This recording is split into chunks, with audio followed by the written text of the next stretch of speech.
हे बघा, राज्याचं बजेट एकंदरीत 2.5 लाख कोटीचं आहे. त्यामध्ये सामाजिक न्याय विभाग जो आहे त्याला नियमानुसार किंवा कायद्यानुसार 11.8% बजेट हे मिळालं पाहिजे. त्यासाठी जवळपास माझ्या खात्याला यावर्षी 29.500 म्हणजे 29.5 कोटी रुपये हे मिळाले पाहिजेत. मुळात मला मिळाले किती? 22,658 कोटी रुपये. बरं, 22,658 कोटी. त्याच्या पहिलेचं जे बजेट होतं 15,893 कोटी रुपये. त्याच्यामध्ये आता या योजनेमध्ये काय काय टाकलं त्यांनी आता, तर त्याच्यामध्ये लाडकी बहीण योजनेसाठी 3,960 कोटी रुपये, घरकुल योजनेसाठी 1,485 कोटी रुपये, मुख्यमंत्री बळीराजा वीज सवलत योजनेसाठी 1,320 कोटी रुपये. असे जे पैसे टाकलेले जवळपास 6,765 कोटी रुपये, म्हणजे 22,500 कोटीमध्ये हे 6,000 कोटी रुपये म्हणजे 7,000 कोटी जवळपास मायनस झालेले. आणि तसं पाहिलं तर मला या बजेटमध्ये एकूण मिळालेली रक्कम आहे ती 15,893 कोटी एवढीच होते तशी. म्हणून माझं जे काय म्हणणं होतं की तुम्हाला या खात्याला जे बंधनकारक आहे, जे नियमानुसार आहे तेवढं बजेट हे तुम्ही दिलं पाहिजे. लाडकी बहीण योजनेला आमचा मुळात विरोध नाहीये. ती योजनाच आमचे मुख्यमंत्री, माजी मुख्यमंत्र्यांनी आणलेली आहे. त्याला पैसा दिलाच पाहिजे, वर्ग केला पाहिजे. परंतु ते करताना इतर विभागावर, इतर खात्यावर अन्याय होता कामा नये. जर हा पैसा अशा पद्धतीने जर गेला तर काही योजना ज्या आहेत त्या ठप्प होतील. आताच माझं दायित्व जवळपास 3,000 कोटी रुपयाचं आहे. 3,000 कोटी रुपये मला देणे आहेत. त्याच्यामध्ये ह्या सर्व जर योजनेचा जर अंतर्भाव केला तर ते खातं चालवणं थोडंसं मुश्किलदायक होईल. म्हणून त्यांना मी मुख्यमंत्री साहेबांना सुद्धा महिनाभर पूर्वी विनंती केलेली आहे की तुम्ही माझ्या खात्याकडे थोडंसं सहानुभूतीपूर्वक विचार करा. जे नियमानुसार आहे ते पैसे देण्याचं तुम्ही आम्हाला आश्वासित करा. म्हणून मी त्यांना विनंती केली. तसं त्यांना लेखी पत्रही दिलेलं आहे. मी अजितदादालाही बोललेलं आहे. आणि म्हणून काही त्याच्यामध्ये आम्ही बजेटमध्ये, आता हे बजेट आम्ही विधिमंडळामध्ये पास केलंय, आता तुम्हाला काही करता येणार नाही असं नाहीये. तुम्ही देतानाच परिपूर्ण पहिले द्या तर खरं. नियम जे सांगतोय 11.8 दिले पाहिजे, त्या दिलेत का? नाही दिलेले. म्हणून माझा त्यांच्यावर हा जो काय आक्षेप आहे की तुम्ही पहिले मला पूर्ण पैसे द्या, त्यातून जे काही पैसे मग नंतर तुम्हाला कपात करायचे असेल, काढायचे असेल ते काढायला मग त्यावेळेला आपल्याला विचार करता येईल. मी यासाठी जेव्हा लाडकी बहीण योजनेच्या संदर्भामध्ये फेब्रुवारीमध्ये जेव्हा फाईल माझ्याकडे आली होती त्या टायमाला मी त्याच्यामध्ये स्पष्टपणे उल्लेख केलेला आहे की आपल्याला या खात्यामधून जे दलित, अल्पसंख्याक, ज्या लोकांना जे आपण सुविधा देतोय, अनेक जाती जमाती त्याच्यामध्ये आहेत, आदिवासी विभाग वेगळा आहे, त्यांना सुद्धा तसाच कट हे बसलेला आहे. म्हणून यांना हे न करता आपण माझ्या खात्यातून पैसे कट करू नये किंवा वळती करू नये असे मी फाईलवर स्पष्टपणे त्यांना सांगितलेलं आहे.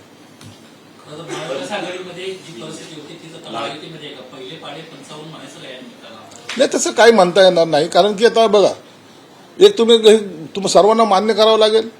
आम्ही लाडकी बहीण योजना आली त्याच्यामुळं आज सरकार आलं, सर्व लाडक्या बहिणीने आम्हाला सपोर्ट केला, म्हणून आम्हाला त्याच्यावर आक्षेप घेण्याचं काही कारण नाहीये. परंतु या पद्धतीनं नका काढू.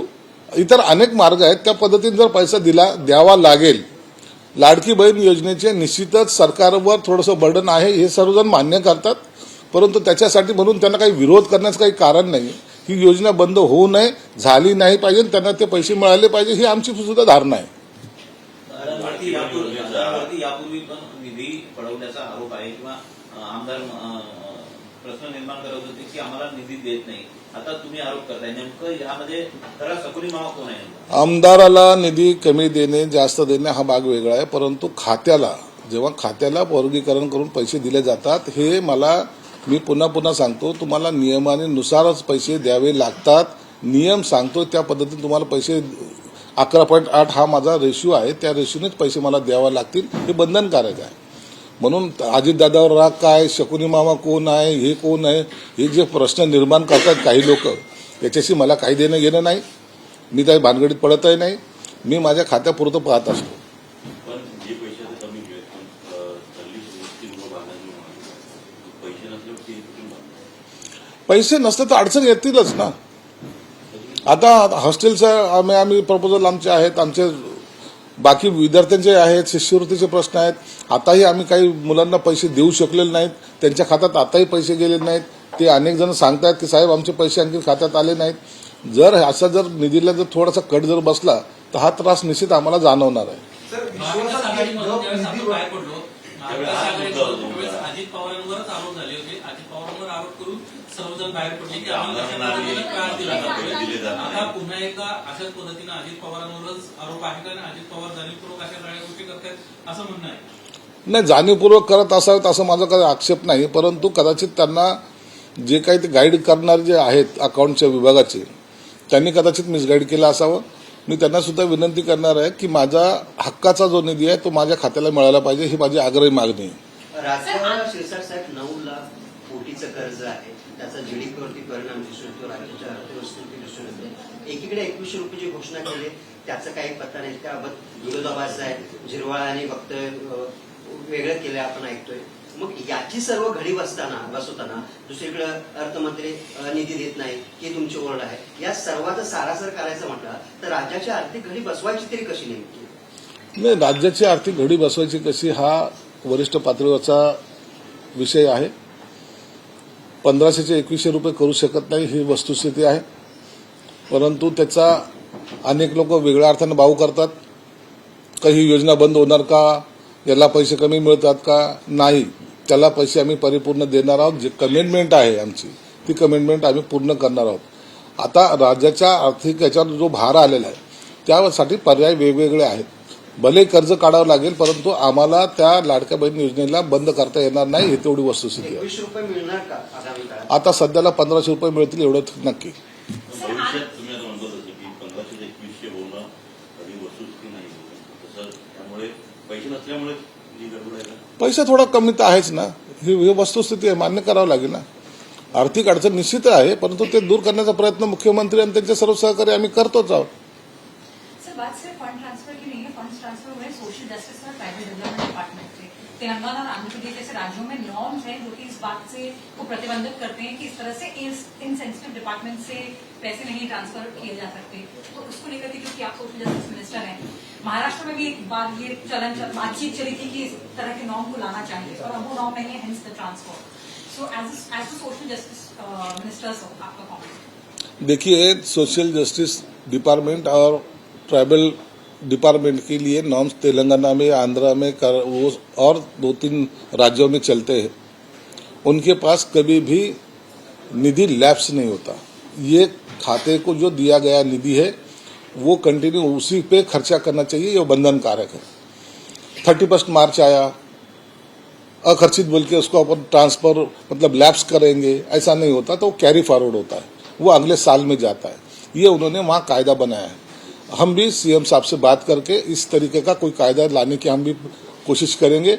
एक बार अगर ये कायदा आ गया तो कोई पैसा ये खाते का, आदिवासी विभाग का भी, सामाजिक न्याय का भी ट्रांसफर नहीं होगा. या तो वो ट्रांसफर के बजाय बोलता लैप्स नहीं होगा, वो कैरी फॉरवर्ड होगा, अगले साल के अंदर वो इंसर्ट किया जाएगा.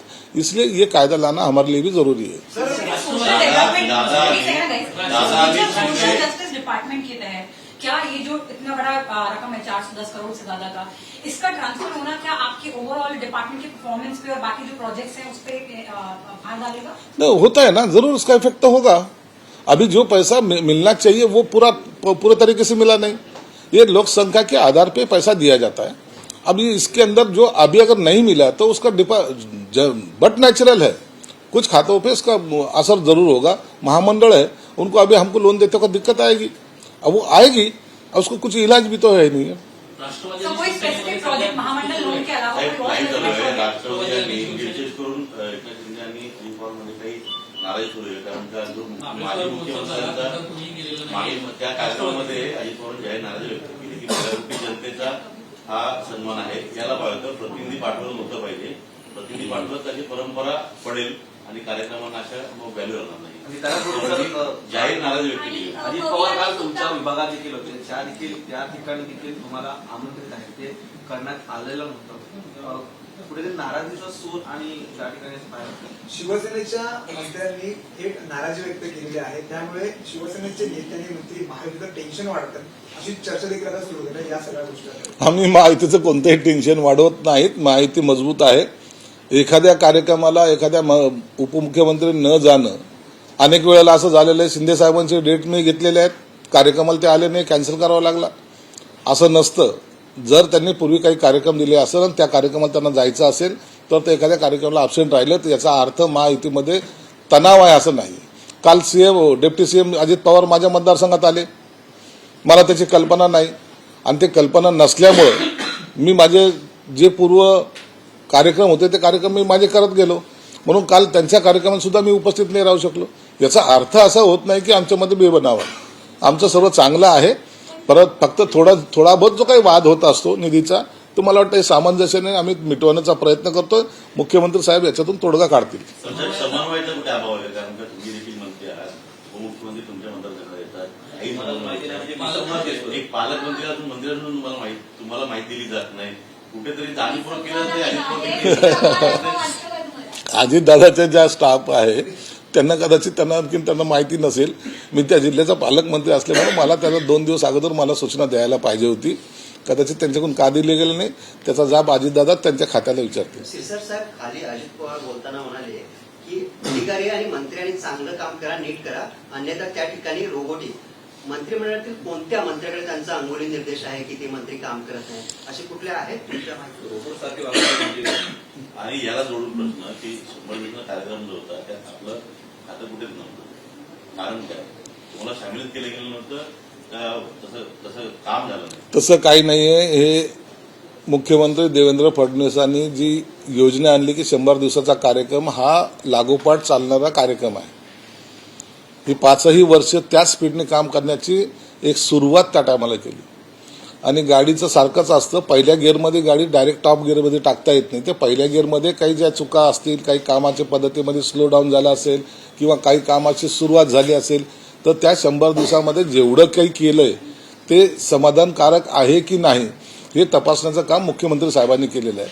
आणि म्हणून आता हे पुढचा सेकंड गिअर, थर्ड गिअर आणि टॉप गिअर पडायला थोडासा कालावधी लागतो. म्हणून त्याच्यामध्ये असा आम्ही हे या खात्यात तो फेल झाला, हे झालं असं नाहीये. राहिला प्रश्न काही मंत्र्याबद्दलचा, ज्यांचा परफॉर्मन्स चांगला नसेल त्यांची इतंभूत माहिती ही मुख्यमंत्री साहेबांकडे असते आणि ते सगळ्या बारीक गोष्टीकडे लक्ष ठेवून सुद्धा असतात. मग जर एखादा मंत्री काम करत नसेल किंवा कामाबद्दलचा जो स्लो डाऊन असेल तर त्याची दखल मुख्यमंत्री घेतील. त्याचं टेन्शन इतरांनी घेण्याचं काही कारणच नाही ना.